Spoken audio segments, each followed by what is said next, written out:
오늘 본문은 고린도후서 7장 2절부터 16절입니다. 묵상 제목은 하나님 뜻에 맞는 마음 아픔이란입니다. 바울은 앞에서 고린도 교회 성도들에게 좀 강하게 이야기했던 것에 대해서 이 마음이 좀 걸렸던 모양입니다.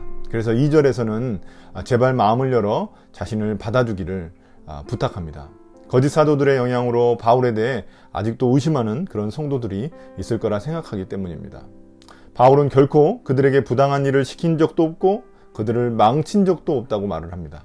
그들을 속인 적도 없고 무엇을 빼앗은 적도 없다고 말합니다.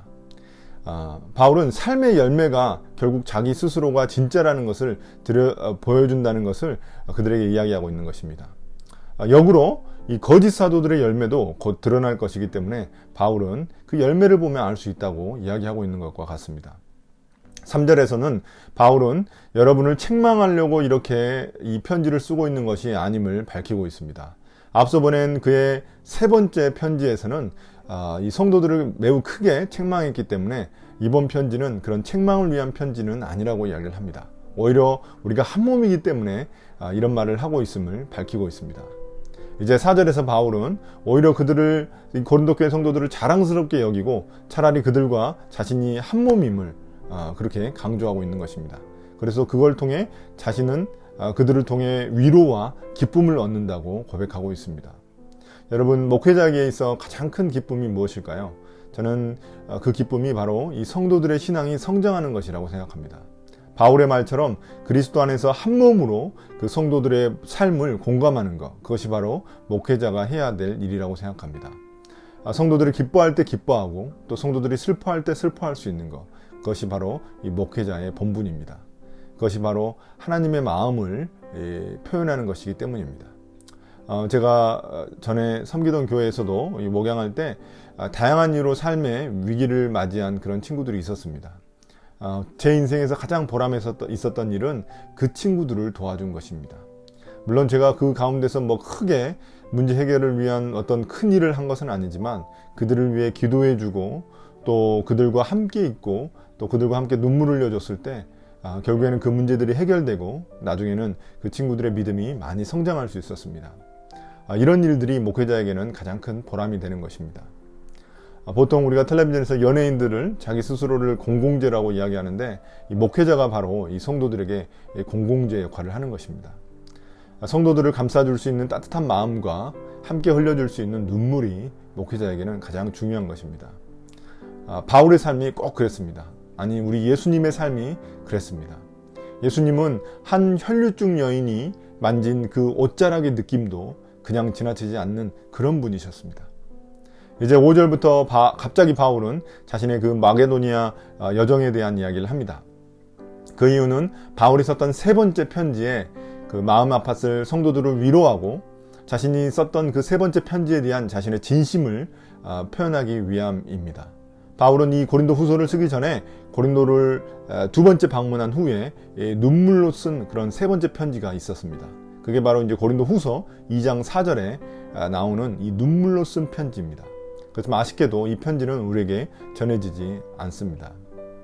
이 편지는 꽤나 이 바울의 책망이 들어 있었던 것 같습니다. 그 거짓 사도들에게 영향받은 이 성도들이 바울을 외면했었기 때문입니다. 그래서 바울은 그곳을 눈물을 머금고 떠날 수밖에 없었습니다. 그때 상황을 이제 설명하면서 기억하면서 바울은 이 본문을 쓰고 있습니다. 바울은 세 번째로 이 편지 썼던 상황을 이제 5절부터 설명을 하는데, 당시 마케도니아에서는 밖으로는 싸움이 있었고 안으로는 두려움이 있었다고 솔직하게 고백하고 있습니다. 바울로 인해서 마케도니아, 아마도 그 마케도니아 큰 지방, 우리로 말하면 어떤 경기도, 어떤 도 같은 데인데 거기에 있는 빌립보 도시에 바울로 인해서, 복음으로 인해서 큰 소동이 일어났기 때문입니다. 이것은 사도행전 20장에 나오는데 자세한 언급이 없어서 우리가 어떤 내용인지는 정확하게 알 수 없습니다. 그런 자신의 어려운 상황 가운데서도 이 고린도 교회를 걱정하는 마음이, 또 사랑하는 마음이 있었다는 것을 오늘 본문을 통해서 보여주고 있는 것입니다. 그런 상황 가운데서 6절에 보면 바울은 고린도 교회를 방문하고 돌아온 디도에게서 좋은 소식을 듣게 된 것 같습니다. 그래서 7절에서 바울은 이 고린도 교회 성도들이 그때 자신에게 했었던 그런 잘못된 일에 대해서 뉘우쳤고, 또한 이제는 바울을 지지한다는 그런 소식을 디도를 통해서 듣게 되었습니다. 그렇지만 8절에서 보면 바울은 세 번째 편지로 그들의 마음을 아프게 했던 것을 후회하지는 않는다고 이야기합니다. 바울은 그 편지를 통해서 그들을 책망했고 그 성도들에게 영향을 준 그 나쁜 영향을 주었던 그 지도자에 대한 징계를 요구했을 것입니다. 물론 그게 이 성도들의 마음을 아프게 했을 거예요.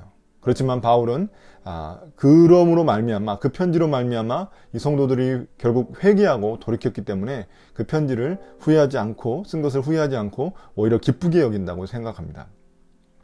10절에서 바울은 하나님의 뜻대로 근심하며 마음 아파하는 것은 결국 회개하고 구원을 얻게 하는 것이라고 다시 한 번 더 강조합니다. 바울은 세 번째 편지로 인해서 성도들이 가졌던 근심을 아주 유익하게 해석해 주었습니다. 그들의 돌이킴은 거짓 사도들의 어떤 잘못된 가르침에서 돌이킨 것이기 때문에 분명히 그들의 구원에 영향을 미치는 것이었습니다. 이렇듯 하나님의 일로 근심하는 것은 우리를 생명과 구원에 이르게 한다는 사실을 깨달을 수 있습니다. 그러나 세상 사람들은 세상 일로 근심하여 죽음에 이른다고 이야기하고 있습니다. 어떤 선택을 할 것인지 바울이 이야기하고 있는 것이죠. 저 같은 경우도 그렇습니다. 제가 처음 예수님을 믿게 되었을 때 마음속에 근심이 있었습니다. 그 어떤 근심이었냐면 내가 지금까지 왜 이렇게 살았나 이런 생각이 있었습니다. 정말 어리석게 살았구나 하는 그런 후회와 근심이 있었습니다. 대학생 때 많이 놀았던 것이 후회된 것이 아니라 인생의 중요함, 인생의 가치를 제대로 깨닫지 못했던 것을 슬퍼했습니다. 근심했습니다. 그것을 이제 깨닫고 돌이켜 내 삶을 향한 하나님의 뜻을 구하기 시작했습니다. 그것이 바로 저의 구원 이야기의 이 첫 페이지가 되었습니다. 바울은 이제 11절에서 그들에게 얼마나 긍정적인 변화가 그 편지를 통해 일어났는지를 알려줍니다. 열성과 변호와 의분과 두려워하는 마음과 그리워하는 마음, 그 열정과 응징, 이것이 놀랍다고 이야기를 합니다. 고린도 교회 성도들은 바울의 세 번째 편지를 받고 돌이켰습니다. 그래서 그들은 오히려 바울을 변호하기 시작했고 하나님에 대한 두려운 마음을 가지게 되었습니다. 바울을 그리워하고 또한 그의 가르침을 다시금 따르기 시작했습니다. 그리고 그들에게 혼란을 준 지도자를 징계하기로 결정했습니다. 바울은 12절에서 세 번째 편지가 단지 누군가를 징계하고 책망하기 위함이 아니라는 것을 밝힙니다. 바울은 그 편지를 통해 그들을 향한 자신의 간절한 마음이 전달되기를 바랬을 뿐이었습니다. 13절에서 고린도 교회 성도들이 바울의 편지를 전달하러 방문한 디도를 환대해주고 아주 잘해주고 되게 잘 해줬던 것 같습니다. 그 소식을 듣자 바울은 너무나 기뻐했습니다. 여기서 나오는 디도는 아마도 이 디도서의 디도를 이야기하는 것 같습니다. 디도서를 보면 나중에 디도는 그레데 섬이라는 곳에서 훌륭한 목회자가 됩니다. 바울이 편지를 보냈는데도 그 문제가 해결되지 않고 이 대리인으로 보낸 디도가 또한 어려움에 처하게 된다면 그것은 정말로 바울을 근심하게 만들었을 것입니다. 그런데 정반대로 디도가 이 고린도 교회에서 환대를 받고 또한 고린도 교회 성도들이 회개하고 돌이킨 그런 좋은 소식을 바울에게 들고 왔기 때문에 바울은 정말로 기뻤던 것입니다. 자신의 근심과 우려가 기쁨과 감사로 바뀌게 되었던 것입니다. 14절에서 바울은 디도를 통해 편지를 보내기 전에 디도에게 고린도 교회 성도들을 칭찬했었던 그런 일이 있었던 것 같습니다. 그들의 사랑과 순종의 모습을 칭찬했는데 미움과 불순종으로 대응한 고린도 교회 소식을 바울에게 가져왔다면 바울은 정말 면목 없었을 거예요. 디도에게 면목이 없었을 거예요.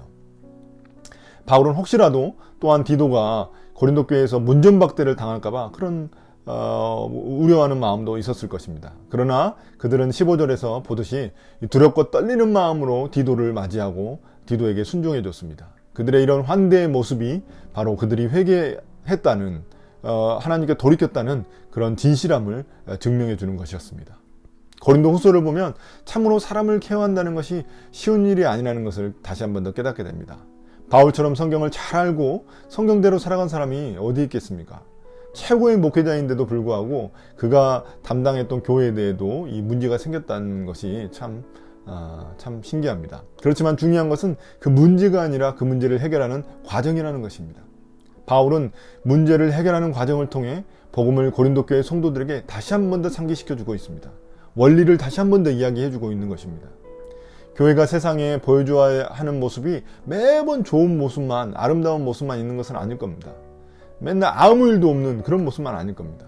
교회도 사람들이 모이는 곳이기 때문에 문제가 발생할 수 있습니다. 그러나 문제가 발생하고 생겨도 그 해결 과정이 얼마나 정말 성경적이고 아름다운지 사람들은 그것을 보고 싶어 할 것입니다.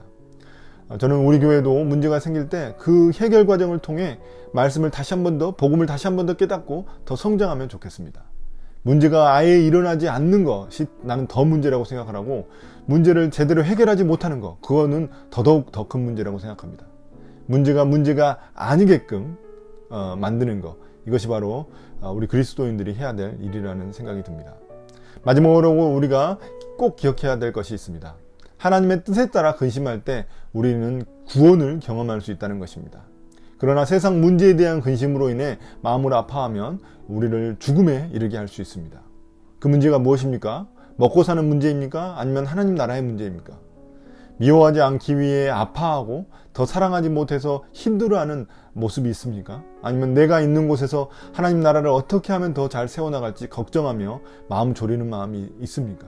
그렇다면 그 근심은 우리를 구원으로 인도할 것입니다. 그러나 어떻게 하면 내가 돈을 더 많이 벌까? 어떻게 하면 내가 더 유명해질까? 어떻게 하면 내가 더 높아질까?